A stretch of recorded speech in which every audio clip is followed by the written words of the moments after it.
ನಮ್ಮ ಚಾನಲ್ಗೆ ಸ್ವಾಗತ. ನೀವು ನೋಡುತ್ತಿರುವುದು MBR ಅಗ್ರಿಕಲ್ಚರ್. ಇವತ್ತೊಂದು ವಿಶೇಷವಾದ ಒಬ್ಬ ರೈತರಿದ್ದಾರೆ. ಅವರು ವಯಸ್ಸು ಬಂದು 75 ವರ್ಷ, ಅಗ್ರಿಕಲ್ಚರ್ ಕೆಲಸ ಮಾಡತ್ತಾರ. ನಾವಿಲ್ಲಿ ಹುಮ್ನಾಬಾದ್ ಬಂದಿದ್ದೆವು. ಅವ್ರ ಜೊತೆ ಮಾತಾಡಿ ಡಿಟೇಲಾಗಿ ಮಾವಿನ ಹಣ್ಣು ಬೆಳೆಸ್ಲತ್ತಾರ, ಯಾವ ಥರ ಬೆಳೆಸ್ತಾರ ಏನಿಲ್ಲ ಒಂದು ಸಲ ಡಿಟೇಲಾಗಿ ಕೇಳೋಣ ಬನ್ನಿ. ಸರ್ ನಮಸ್ಕಾರ, ತಮ್ಮ ಪರಿಚಯ ಹೇಳಿ ಸರ್. ಸರ್ ನನ್ನ ಹೆಸರು ಕಮಲಾಕರ್ ಅಂತೇಳಿ. ನಾನು ಮೊದಲ ಕೃಷ್ಣ ಗ್ರಾಮೀಣ ಬ್ಯಾಂಕಿನಲ್ಲಿ ಆಸ್ ಎ ಮ್ಯಾನೇಜರ್ ಆಗಿ ರಿಕ್ರೂಟ್ಮೆಂಟ್ ಆಗಿದ್ದೆ. ನಾನು ಇದು ಕೊರೋನಾ ಪೀರಿಯಡ್ದಲ್ಲಿ ಇಲ್ಲಿ ನಮ್ಮ ಮೊದಲು ಹಿರುಗೋಳ ಆಸ್ತಿ 2 ಎಕರೆ ಹೊಲ ಇತ್ತು. ಅದ್ರ ಮಗಲ ಇನ್ನೊಬ್ಬರು 2 ಎಕರೆ ಹೊಲ ಮಾರ್ತೀನಿ ಅಂದರು. ಅದನ್ನು 2 ಎಕರೆ ನಾನು ಖರೀದಿ ಮಾಡಿದೆ. ಟೋಟಲಿ 4 ಎಕರೆ ಸುಮಾರು ಭೂಮಿ. ಅದಾದಮೇಲೆ ಏನಾರು ಡೆವಲಪ್ಮೆಂಟ್ ಮಾಡ್ತಕ್ಕಂಥ ಒಂದು ವಿಚಾರ ಬಂತು. ಹಾಗೆ ರಿಟೈರ್ಮೆಂಟ್ ಆಗಿ ಸ್ವಲ್ಪ ದಿನ ಒಂದು 4-5 ವರ್ಷ ಆಗಿತ್ತು. ಇದಕ್ಕೆ ಇಲ್ಲಿ ಏನು ಮಾಡ್ಬೇಕಂದ್ರೆ ಈ ಭೂಮಿ ನೋಡಿ ನಮ್ಮಲ್ಲಿ ಕೆಂಪು ಭೂಮಿ, ಇದು ಏಕ್ದಮ್ ಒಳ್ಳೆ ಸಾಯಿಲ್ ಅಲ್ಲ ಅಂತ ಗೊತ್ತಾಯಿತು. ಆದ್ಮೇಲೆ ಅದೇ ಕೊರೋನಾ ಪೀರಿಯಡ್ದಲ್ಲಿ ಒಂದು ಬೋರ್ ಹಾಕಿಸಿದೆ. ಆ ಬೋರಿಗೆ ಏನಂದ್ರೆ 3.3 ಇಂಚ್ ನೀರು ಇತ್ತು. ಅದಕ್ಕೇನಂದರು ಎಲ್ಲರೂ ರಾಯಿ ಏನು ಕೊಟ್ಟರು, ಕೆಲವರು ಕೇಳಿದ್ರೆ ನೀರು ಮೀಡಿಯಮ್ ಅದ, ಅದಕ್ಕೆ ನೀವೇನಾದ್ರು ಗಿಡನೇ ಹಚ್ಬೋದು ಅಂತ ಒಂದು ಸಲಹೆ ಕೊಟ್ಟರು.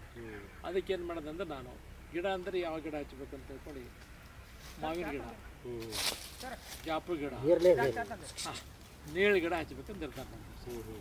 ಅದು ಏನಾಗ್ತಂದ್ರೆ ಈ ಗಿಡ ಹಚ್ಚ ಬಳಿಕ ಜಾಪು ಗಿಡ ಎಲ್ಲ ನಾನು 200 ಮಾವಿನ ಗಿಡ, 200 ಮಾವಿನ ಗಿಡ, 100 ಜಾಪಕಾಯಿ, 100 ನೇಲ್ ಗಿಡ ಹಚ್ಚಿದೆ.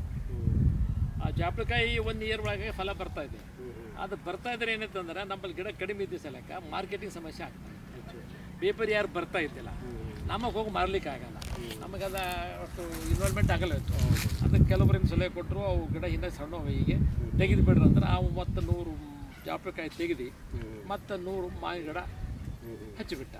ಈಗ 300 ಮಾವಿನ ಗಿಡ, 100 ನೇಲ್ ಗಿಡ, ಮತ್ತು ಅವು ಬೇರೆ ಗಿಡ ಒಂದು 50, ಬೇರೆ ತೆಂಗಿನ ಗಿಡ, ನಿಂಬಿಕಾಯಿ ಗಿಡ ಒಂದು 50. ಎಷ್ಟು ಎಕರೆ ಸರ್? ಈಗ 4 ಎಕರೆಗೆ 4 ಗುಂಟೆ ಕಡಿಮೆ ಅದು. ಅದು ಸ್ವಲ್ಪ ರೋಡ್ ಸ್ವಲ್ಪ ಹೋಗಿದಾಗ ಹೋದು ನಮ್ದು 3.5-3 ಎಕರೆ ಗಿಡ. ಈಗ ಇದು ಮಾಡ್ಬೇಕಿದು ಎಲ್ಲ ನಾನು ಓನ್ ಇನ್ವೆಸ್ಟ್ಮೆಂಟೇ ಮಾಡಿದ್ದು. ಫೆನ್ಸಿಂಗು, ಬೋರ್ವೆಲ್ಲು, ಡ್ರಿಪ್ಪು ಏನಂದ್ರೆ ಈ ಹಾರ್ಟಿಕಲ್ಚರ್ ಕಡೆ ಸ್ವಲ್ಪ ಸಬ್ಸಿಡಿ ಕೊಟ್ಟಿದ್ದ. ಹಾರ್ಟಿಕಲ್ಚರ್ ಡಿಪಾರ್ಟ್ಮೆಂಟ್ ಕಡೆ ಸಬ್ಸಿಡಿದಾಗ ಈ ಗಿಡಕ್ಕೆ ಏನು ಯಾನಮ್ಮ ಕೊಡಬೇಕು ಅದು ಕೊಟ್ಟಿದ್ದೆ. ಎಷ್ಟು ವರ್ಷ ಸರ್ ಈ ಗಿಡ? ಇದು 6ನೇ ವರ್ಷ ನೋಡಿ ಸರ್. ಇದು ಎಷ್ಟು ಸಲ ನೀವು ಇದ್ರದ್ದು? ಈಗ ಫಸ್ಟ್ 1 ವರ್ಷ ತಗೊಂಡು ಸರ್, ಸೆಕೆಂಡ್ ಇಯರ್, ಇದು 3ನೇ ವರ್ಷ ನಾವು ಇದು. ಸ್ಟಾರ್ಟಿಂಗ್ ಎಷ್ಟು ಬಂತು ಸರ್? ಅಲ್ಲ ಸರ್, ಇಲ್ಲಿ ಏನಾಗಿದೆ ಮಾರ್ಕೆಟಿಂಗು ನಮಗೆ ಅನುಭವ ಇಲ್ಲ. ಪೇಪರ್ ಏನು ಹೇಳ್ತಾನೆ ಅದೇ ರೊಕ್ಕ ಕೊಡ್ಬೇಕು ಹೇಳ್ತದ, ಅವ್ರಿಗೆ ಮುಂಚೆನೇ ಕೊಟ್ಟುಬಿಡ್ತೀವಿ. ಅವೇನು ನಮಗೆ ಕಾಟ ಮಾಡುವ ಏನಿಲ್ಲ. ಫಸ್ಟ್ ಇಯರ್ ಕೊಟ್ಟಾಗ 30,000 ರೂಪಾಯಿ ಅಂತ ಕೊಟ್ಟ, ನಮಗೆ ಅನುಭವ ಇಲ್ಲ, ಕೊಟ್ಬಿಡ್ತೀವಿ. ಅದೊಂದು 3rd ಇಯರೇ. 4th ಇಯರ್ಗೆ 50,000 ಕೊಟ್ಟ. ಅವ್ರು ಏನು ಮಾತಾಡ್ತಾರೆ ಅಂದ್ರೆ 3 ಇಯರೇ ಮಾತಾಡ್ತಾರೆ. ನಾವು ಅದ್ರ ಬಗ್ಗೆ ಇಲ್ಲಿ ಸಲಕ್ಕೆ ಎಸ್ ಅಂದೆವು, 3 ಇಯರೇ ಕೊಟ್ಟಿದ್ದೇವೆ ಸರ್. ಖಾಲಿ 200 ಮಾನಿಗಿದ್ದಾನೆ, ಬೇರೆ ಏನಿಲ್ಲ. ಸರ್ ಎಷ್ಟು 3 ಸಲ ತೆಗೆದಿರಿ ಸರ್ ಇದ್ರದ್ದು? ಹಾಂ, 3 ಸಲ. ಈ ವರ್ಷ ಇಟ್ಕೊಂಡು 3rd ಇಯರ್ ತರ್ತಾರೆ. ಎಷ್ಟು ಆಗ್ಯಾವ ಸರ್ ವರ್ಷಕ್ಕೆ? 1 ಲಕ್ಷ. ಅದು 3rd ಇಯರ್, ಫಸ್ಟ್ ಇಯರ್ ಕಡಿಮೆ ಕೊಡ್ತದೆ. ಆಫ್ಟರ್ 3 ಇಯರ್ ಅಂದರೆ ಮಿನಿಮಮ್ ಕೊಡ್ತದೆ ರೀ ಗಿಡ. ಪರ್ ಇಯರ್ ಏನು ಜಂಪ್ ಹೆಚ್ಚಾಗುತ್ತಾನೆ ಬರ್ತದೆ. ಈಗ ನಾನು ಕೊಟ್ಟ ಬೆಳಿಗ್ಗೆ ಎಷ್ಟು ಮಂದಿ ಅಂದ್ರೆ ನೀವು ಭಾಳ ಚೀಪ್ ಕೊಟ್ಟರೆ ನಿಮ್ಮ ಸರಾಸರಿ 1 ಲಕ್ಷ ರೂಪಾಯಿ ಮಿನಿಮಮ್ ಕೊಡಬೇಕಾಗಿತ್ತು. ನಮಗೆ ಅನುಭವ ಇರಿಸಲಕ್ಕೆ ಕಮ್ಮಿ ರೇಟದಾಗ ಕೊಟ್ಟೆ ಸರ್. ಮಾರ್ಕೆಟಿಂಗ್ ಇವು ಕಂಪ್ಲೀಟ್ ಮಾನ್ಗಿಡ ಎಷ್ಟು ಕುಂತಾವೆ? ಎಷ್ಟು ಎಕರೆ ಅದ ಸರ್ ಇದು? ಇದು ಮಾನ್ಗಿಡ ಈಗ ಪ್ರೆಸೆಂಟ್ 300 ಮಾನ್ಗಿಡ ಇವೆ, ಒಂದು 100 ನೇಲ್ಗಿಡ ಇದೆ. ಹೊಲ ಏನಂದ್ರೆ 4 ಎಕರೆಗೂ 4 ಗುಂಟೆ ಕಡಿಮೆ. ಎಲ್ಲಿ ತಂದ್ರಿ ಸರ್ ಇವು? ಇಲ್ಲೇ ಲೋಕಲ್ ತೊಗೊಂಡೆ ಸರ್ ಗಿಡ. ಆಮೇಲೆ ಫಸ್ಟ್ 200 ಇಲ್ಲೇ ಲೋಕಲ್ ತೊಗೊಂಡೆ ಹುಮ್ನಾದಲ್ಲಿ. ಆಮೇಲೆ ಏನಂದರೆ ಅವು ಲೋಕಲ್ ಸರಿಯಾಗಿ ಬರಲ್ಲ, ಬಂದೇ ತಳಿ ಕರೆಕ್ಟ್ ಸಿಗಲ್ಲ ಅಂತ ತಿಳ್ಕೊಂಡು ನೆಕ್ಸ್ಟ್ ಟೈಮ್ ಸಂಗಾರೆಡ್ಡಿ ಹತ್ತಿರ ಹೋಗಿ ಅಲ್ಲಿ ತೊಗೊಂಡು. ಸಂಗಾರೆಡ್ಡಿ ಹತ್ತಿರ ಏನೇನು ತಳಿಗಳು ಅವ ಸರ್ ಇವು? ಇಲ್ಲಿ ದಸರಾ, ಕೇಸರ, ಬೇನಿಶಾನ್ ಮತ್ತು ಇನ್ನೊಂದು ಮಲ್ಲಿಕಾ ಅಂತ ಬರ್ತದೆ. ನೆಕ್ಸ್ಟ್ ಇನ್ನೂ ಎಷ್ಟು ದಿವಸ ಬರ್ಬೋದು ಸರ್ ಇವು? ಸರ್ ಇವು 8 ವರ್ಷಕ್ಕೆ ಚೆನ್ನಾಗಿ ಕೊಡೋದು ಸರ್. 8 ವರ್ಷ ಎಂಟೈರ್ ಏನು ಫಲ ಕೊಡಬೇಕು ಅಂತ ಗೆಸ್ ಏನು ಗುರಿ ಇರ್ತದ ಅಷ್ಟು 8 ವರ್ಷಕ್ಕೆ ಬಂದೇ ಬರ್ತದೆ. 7 ವರ್ಷ 8 ವರ್ಷಕ್ಕೆ ಚೆನ್ನಾಗಿ ಅನ್ನೋದು ಒಂದು ಡೆವಲಪ್ಮೆಂಟ್ ಆಗಿದೆ. ನೆಕ್ಸ್ಟ್ ಮತ್ತೇನೇನು ಮಾಡಿರಿ ಸರ್ ಇಲ್ಲಿ? ಸರ್ ಇಂಟರ್ಕ್ರಾಪ್ ಎಲ್ಲ ಮಾಡಿದೆ. ಇಂಟರ್ಕ್ರಾಪ್ದಾಗ ನಾವೇನು ಹಾಕಿನ ಸಕ್ಸಸ್ ಆಗಿಲ್ಲ, ಯಾಕೆ ಭೂಮಿ ಕರೆಕ್ಟ್ ಇಲ್ಲ. ಬೇರೆ ಇಂಟರ್ಕ್ರಾಪ್ ಹಾಕಿದೆವು, ತರಕಾರಿ ಹಾಕಿದೆವು, ಬೇರೆ ಏನು ಮಾಡಿದ್ರು ನಮಗೆ ಅಷ್ಟು ಮತ್ತು ಇಲ್ಲಿ ನಮ್ಮಲ್ಲಿ ಲೇಬರ್ ಸಮಸ್ಯೆ ಭಾಳ ಅದ, ಕಾಸ್ಟ್ಲಿ ಲೇಬರ್ ಇದೆ. ಅದಕ್ಕೇನಂದ್ರೆ ಅದು ಸೆಟ್ ಆಗಿಲ್ಲ. ಮನೆಯವ್ರು ಇದ್ದರೆ ಸೆಟ್ ಆಗ್ತದೆ. 100% ಮನೆಯವ್ರು ಇರಬೇಕು. ಮನೆಯವ್ರ ಇನ್ವಾಲ್ವ್ಮೆಂಟ್ ಇರ್ತಂದರೆ ಇದರಲ್ಲಿ ನಾವು ಇಂಟರ್ಕಾಪಿಯನ್ನು ಮಾಡ್ಬೋದು. ಬೇರೆ ಬೇರೆ ಅದರ್ಸ್ ಮಾಡ್ಲಿಕ್ಕೂ ಅವಕಾಶ ಇದೆ. ಈಗ ಡೈರಿ ಮಾಡ್ಬೋದು. ಇಲ್ಲಿ ಡೈರಿ ಮಾಡಬೇಕಾದ್ರೆ ಲೇಬರ್ ಸಮಸ್ಯೆ ಅದ. ಲೇಬರ್ ಅವರಿಗೆ ಕೂಲಿ ಕೊಡಬೇಕು, ಏಟ್ ಬರಲಿ ಬಿಡಲಿ. ಡೈರಿ ಮಸ್ತ್ ಆಗ್ತದೆ. ಇಂಥದ್ದಲ್ಲಿ ಈ ಮಾವಿನ ಗಿಡದಲ್ಲಿ ಒಂದು ಡೈರಿ ಅದು ಇನ್ನೊಂದು ಸಬ್ಸಿಡಿ ಆ್ಯಕ್ಟಿವಿಟಿ ಯಾವುದು ಮಾಡೋದು ಸಕ್ಸಸ್ ಆಗ್ತದೆ. ಈಗ ಅದನ್ನೇ ಇದು ಮಾಡಿ ನಾನು ಈ ಸಲ ಒಂದು ಡೈರಿ ಎಮ್ಮೆ ಇಟ್ಟಿದ್ದ ಪ್ಲಸ್ ಏನಾದರೂ ಕೋಳಿ ಫಾರ್ಮ್ ಅದೊಂದು ಸ್ವಲ್ಪ ಸೆಟ್ ಬೇರೆ ಪರ್ಪಸ್ ಮಾಡಿದ್ವಿ. ಅದು ಉಪಯೋಗ ಮಾಡ್ಬೇಕಂತ ತಿಳ್ಕೊಂಡು ಕೋಳಿ ಶೆಡ್ ಮಾಡ್ತಾಯಿದ್ದೆ. ಆ ಲೈಫ್ ಸರಿಯಾಗದ ಸರ್, ಈ ಲೈಫ್ ಸರಿಯಾಗದ ಸರ್. ಈ ಲೈಫ್ ಚಲೋ ಅದ, ಬಟ್ ಈ ಡ್ಯೂ ಟು ಇವು ಲೇಬರ್ ಸಮಸ್ಯೆಗೆ ಕಷ್ಟ ಅದ. ಈಗ ನಮ್ಗೆ ಏನಂದ್ರೆ ಹೆಲ್ತ್ ಕಿಲ್ಕನ್ನ ಸಮಸ್ಯೆ, ಜನ ಹೊಲಕ್ಕೆ ಹೋಗಿ ಬರ್ತೀವಿ ಮಾಡ್ತೀವಿ. ಕೊರೋನಾ ಬಿಡದ ಸಹಿತ ನಾವು ಪೂರ ಹೊಲದಾಗ ಇರ್ತೀವಿ. ಈಗ ನನಗೆ ನಾವು ಸಮಸ್ಯೆ ಅನಿಸ್ತದೆ. ಎಷ್ಟು ಮಂದಿ ಲೇಬರ್? ನಾನೆಲ್ಲ ಪರಿಯರು ಒಬ್ಬನಿಗೆ ಇದು ಯಾಕೆ ಕೆಲಸ ಮಾಡಿದಾಗ ಲೇಬರ್ ಹಚ್ಚಿಬಿಡ್ತೀನಿ. ಗಿಡ ಹಚ್ಚಪರಿ ಲೇಬರ್ಗೆ, ಇದು ತೆಗ್ಸಪರಿ ಮಾಡಪರಿ ಏನಾದರೂ ಅವರು ಆ ಟೈಮಿಗೆ ಹಚ್ಚಿಬಿಡ್ತೀನಿ. ಈಗ ನಾನು ಪರ್ಮನೆಂಟ್ ಒಬ್ಬ ಲೇಬರ್ಗೆ ಇಟ್ಕೊಂಡಿಲ್ಲ. ಆವಾಗ ಲೇಬರ್ ಏನು ಬೇಕಾಗಿಲ್ಲ ಸರ್. ಇದು ಅದು ಯಾವಾಗ ಯಾವ ಕಸ ತೆಗೆದಿರ್ತದ ಅದೇ ಟೈಮಿಗೆ ಅಂದ್ರೆ ಸ್ವಲ್ಪ ಬ್ಯಾಕಿ ಟೈಮಿಗೆ ಏನಿಲ್ಲ, ಡ್ರಿಪ್ ಅದಲ್ಲ. ಹೀಗಾಗಿ ಅಂದ್ರೆ ಲೇಬರ್ ಸಮಸ್ಯೆ ಕರೆಕ್ಟ್ ಇಲ್ಲ ಸರ್. ಈ ಮಣ್ಣು ಮಾಡಿದ್ದೀನಿ ಅಂತ ಪ್ರಾಬ್ಲಮ್ ಆಗ್ಯದ ಹಾಗೆ ಸರ್. ಎಲ್ಲ ಇದು ಆಲಿಕಲ್ಲು ಬಿದ್ದು ಎಲ್ಲ ಹಣ್ಣುಗಳಿಗೆ ಏನಂದ್ರೆ ತೂತ್ ಬಿದ್ದುಬಿಟ್ಟೆ ಸರ್. ಅವೆಲ್ಲ ಈಗ ಯಾವ ಲೆವೆಲ್ ಸಮಸ್ಯೆ ಆಗ್ತದೆ ಏನು ಸುದ್ದಿ ಗೊತ್ತಾಗ್ತಾ ಇಲ್ಲ ಸರ್. ಹಾಂ ಸರ್, ನಿಮ್ಗೇನು ಗೌರ್ಮೆಂಟ್ದಿಂದ ಏನಾದ್ರು ಸಿಕ್ಕಿದ ಸರ್ ಇಲ್ಲಿವರೆಗೂ? ಈಗ ಒಂದು ಡ್ರಿಪ್ಪಿಗೆ ಸಿಕ್ಕಿತ್ತು ಸರ್.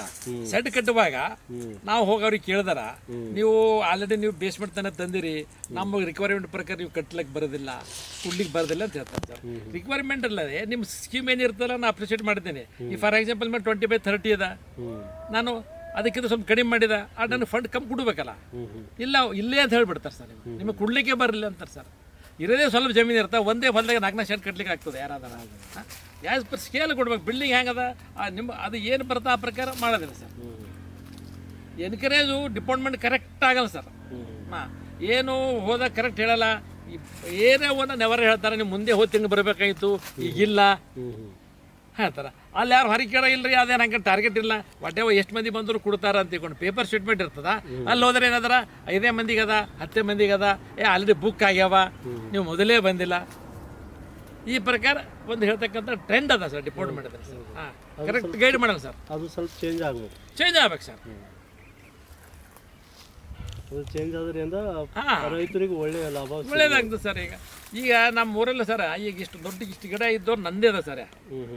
ಹಾಂ, ಆದರೆ ಏನೋ ನಮಗೆ ಶೆಡ್ಡಿ ಕೊಟ್ಟಿಲ್ಲ. ಆದರೆ ನಮ್ಮ ಊರಾಗೆ ಇನ್ನೊಂದು ನಮ್ಗಿಂತ ಕಡಿ ಗಿಡ ಮಾದ ಹಿಂಗೆ ಗೊತ್ತಿಗೆ ಅವ್ರು ಇರಲಿಲ್ಲ, ಇಲ್ಲ ಅವ್ರಿಗೆ ಶೆಡ್ ಕೊಟ್ಟರು.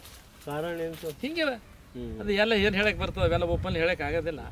ಮಾಡೋರಿಗಿಲ್ಲ, ಮಾಡೋದ್ರಿಗೆ ಎನ್ಕರೇಜ್ ಮಾಡ್ತಾರೆ. ಅವ್ರು ಬಂದಾಗ ಏನೋ ಹಣ್ಣು ಸಹಿತ ತೆಗಿಯಲ್ಲ, ಏನೂ ತೆಗಿಯಲ್ಲ, ಅವ್ರಿಗೆ ಕೊಡ್ತಾರೆ ಸರ್. ಸರ್ ಇವೇನು ನೇಳು ಗಿಡ ಸರ್? ಹಾಂ, ಇದು ನೇಲ್ ಗಿಡ. ಇದು ಹೆಚ್ಚು 5 ವರ್ಷಕ್ಕೆ, 5 ವರ್ಷ ಒಳಗೆ ಅದು ಹೂವನೇ ಬಿಡಲ್ಲ. 5 ವರ್ಷ 6 ವರ್ಷಕ್ಕೆ ಬಿಡ್ತದೆ. ನಮ್ಮ 5 ವರ್ಷಕ್ಕೆ ಏನಾದ್ರೆ ಕೇವಲ ಅಂದ್ರೆ ಒಂದು 10 ಗಿಡ ಕಟ್ಟೆ ಬಿಟ್ಟಿತ್ತು 5 ವರ್ಷ ಆದ್ಮೇಲೆ. ಈ ವರ್ಷ 6 ಆಗ್ಯದ. 6ನೇ ವರ್ಷಕ್ಕೆ ಅಂದ್ರೆ ನಮ್ಮಲ್ಲಿ ಸರಾಸರಿ ಏನಂದ್ರೆ 96 ಗಿಡದಲ್ಲಿ ಸರಾಸರಿ 85 ಗಿಡಕ್ಕೆ ಹೂವು ಬಿಟ್ಟದ. ಇದು ಹೆಂಗೆ ಲೇಟ್ ಹಾಕೋತ ಬಂತು ಎವ್ರಿ ಇಯರ್ ಹೂವು ಹೆಚ್ಚು ಬಿಡುತ್ತೆ ಸರ್. ಈ ಹೂವು ಬಂದಲೇ ಹಣ್ಣು ಬರ್ತಾವ ಸರ್? ಸರ್ ಇದು 3 ಮಂತ್ಸ್ ಬೇಕು ಸರ್. ಇದು ಯಾವ್ದು ಮಾರ್ಚ್ ಅಲ್ಲ, ಇದು ಜೂನ್ ಲಾಸ್ಟ್ ವೀಕ್ದಾಗ ಹಣ್ಣು ಆಯ್ತು ಸರ್. ಜೂನ್ ಲಾಸ್ಟ್ ವೀಕಿಗೆ ಹಣ್ಣು ಆಯ್ತು ಸರ್. ಇಲ್ಲಿ ಜೇನಿನ ಪೆಟ್ಟಿ ಬಿಟ್ಟಿರೇನು ಸರ್? ಹಾಂ, ಇಲ್ಲಿ ಇಟ್ಟಿಲ್ಲ ಸರ್. ಇಲ್ಲೆಲ್ಲ ಇಡಬೇಕು, ಹೇಳೋದಲ್ಲ ಮಾಡೋದೇ ಮುಗಿಲ್ಲ ಸರ್. ಇಲ್ಲಿ ಜೇನು ಹುಳ ನಂಬರ್ ಆಯ್ತು ಸರ್ ಮಾಡೋರ. ನಾವು ಜೇನು ಹುಳ ಇಟ್ಟರೆ ನಂಬರ್ 1 ಆಗ್ತದೆ. ಯಾಕಂದ್ರೆ 400 ಗಿಡದಾಗ ಬೆಸ್ಟ್ ಒಳ್ಳೇದು ತಳಿ ಬರ್ತದೆ ಸರ್. ಅದೇನಿಲ್ಲ. ಇದು ಏನು ಬೇರೆ ಸರ್? ಇದು ಭಾರಿ ಸರ್, ಮಾರ್ಕೆಟ್ ಆಗ್ತಿಲ್ಲ ಸರ್. ಅದೇ ಅದು ಸರ್. ಇವು ಸ್ವಲ್ಪ ಗಿಡ ಸಲಕ್ಕೆ ಮೇಂಟೈನ್ ಮಾಡೋಕ್ಕಾಗಲ್ಲ ಸರ್. ಇವೇನು ಸ್ವಲ್ಪ ಗಿಡ ಸುಮ್ಮನೆ ಮನೆ ಸಲಕ್ಕೆ ಒಂದು 2 ಇವು ಎಡ್ಡೆ ಹಚ್ಚಿದ್ ನೋಡಿ ಸರ್. ಒಂದು ಮನೆ ಸಲಕ್ಕೆ ಅಂತ ಇವು ಒಂದು ಚಿತಾಪಲ್ ಒಂದು 5 ಹಚ್ಚಿದ, ತೆಂಗಿನ ಗಿಡ ಒಂದು 20 ಇವೆ ಸರ್. ಇದು ನೇರಳೆ ಹಣ್ಣು ಇನ್ನೂ ಏನು ಬಂದಿಲ್ಲ ನಿಮಗೆ? ಈ ವರ್ಷ ಚಲೋ ಕೊಡ್ತು ಸರ್. ನೆಕ್ಸ್ಟ್ ಇಯರ್ ಆಗ್ಯದ ಒಂದು 10 ಗಿಡ ಇತ್ತು ಹೋದ್ರೆ ಸರ್. ಬಟ್ ಅವೇನು ಸ್ವಲ್ಪ ಇದ್ದು ಅವನಿಗೆ ನಾನು ರೊಕ್ಕನೂ ಕೇಳಿಲ್ಲ, ಮಾಡಪ್ಪ ನೀನೇ ಮೇಂಟೈನ್ ಮಾಡ್ಕೊಂಡು ಮಾಡ್ಕೊಂಡು ಈ ವರ್ಷ ಅವ್ರು ಕೊಡ್ತಾರೆ ರೇಟ್. ಇವು ಪರ್ ಗಿಡಕ್ಕೆ ಸರ 8 ವರ್ಷ ಆದ್ಮೇಲೆ ಒಂದು ಗಿಡಕ್ಕೆ 100 ರೂಪಾಯಿ 1000 ರೂಪಾಯಿ ಯಾರು ಕೊಟ್ಟಿರ್ತಾರೆ. 8 ವರ್ಷ ಮುಗಿತಂದ್ರೆ ಒಂದು ಗಿಡಕ್ಕೆ ನೇಲ್ ಗಿಡಕ್ಕೆ 1000 ಬರ್ತದೆ. ಇವು ಈ ಗಿಡಕ್ಕೂ ಬರ್ತದೆ. ಬಟ್ ಈಗ ಚಲೋ ಡೆವಲಪ್ ಆಗಿದೆ ಇರ್ಬೇಕು. ಈ ಗಿಡಕ್ಕೆ 1000 ಕೊಡೋದ್ರೆ ಯಾರು ಕೂಡ ಗಿಡ ಚಲೋ ದೊಡ್ಡದಾಗಿ ಫಲ ಕೊಡಪ್ಲೆ ಎಲ್ಲ ಪಂಟಿಗಳು ಚಲೋ ಅವು ಹೆಚ್ಚಾದರೆ ನಮಗೆ ರೇಟ್. ಈ ಮಾವಿನ ಗಿಡ ಹಚ್ಚಪರಿ ಸ್ಟಾರ್ಟಿಂಗ್ ಏನೇನು ಮಾಡಿ ಸರ್? ನಮ್ಮಲ್ಲಿ ಸರ್ 4x4 ತಾಗ ಗುಡಿಸ್ದ, 4x4 ತಾಗ ಗುಡಿಸ್ದ. ಅದರಲ್ಲಿ ಸ್ವಲ್ಪ ಎಲ್ಲ ಗೊಬ್ಬರ ಹಾಕ್ತೇವೆ. ಇದರಲ್ಲಿ ಏನಂದ್ರೆ ಇದು ಜೂನ್ ಫಸ್ಟ್ ವೀಕ್ದಾಗೆ ಗಿಡ ಹಚ್ಚೋದು ಚೆನ್ನಾಗಿ. ಜೂನ್ ಹಿಡ್ಕೊಂಡು ಜೂನ್ ಜುಲೈ ಆಗಸ್ಟ್ ಸೆಪ್ಟೆಂಬರ್ ಒಳಗೆ ಗಿಡ ಹಚ್ಚಿರ ಚಲೋ ಆಗ್ತದೆ. ಎಷ್ಟು ವರ್ಷದ ಅಲ್ಲಿದ್ದು ಗಿಡ ತೊಗೊಂಡು ಬಂದಿದ್ದು ನೀವು?